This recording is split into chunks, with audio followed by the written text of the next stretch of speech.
Right now, Tennessee is missing out on hundreds of thousands of dollars in federal funds because the state's ban on texting and driving is not strong enough. And here to explain is Jim Higgins with the Higgins Firm. Jim, this is just crazy. It's something that everybody talks about, but there's not strict enforcement. There's not. You know, it's weird. It's something I think, as technology changes, there's all these side repercussions that you just don't anticipate. And this is one with the texting and driving. And so the law has to catch up with it. But I mean, it's horrific. You know, years ago in my office, most of our tragic cases would maybe deal with a drunk driver or excessive speeding.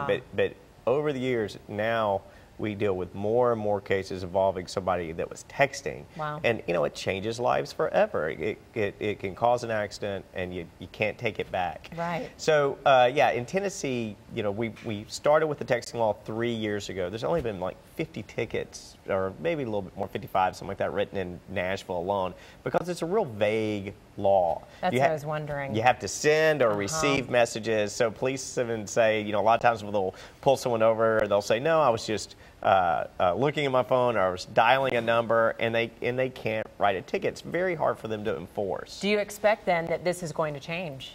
Yeah, they're talking about it. You know, what you started the story with was we have some federal funds that we could get to help enforce it. You know, but regardless of whether we get those funds or not, we need to tighten it up.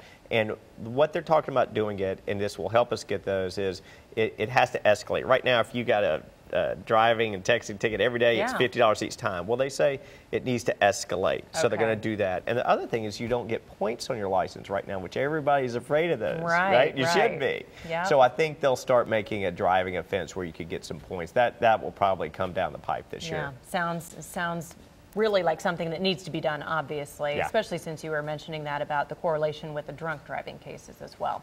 Jim Higgins, thank you so much for some of your expert legal advice here and some information on it. And for more information on anything legal, really, call the Higgins Firm, 615-353-0930, and Jim at higginsfirm.com, right? That's it. All right, great, Jim. Thank you so much for coming in this morning.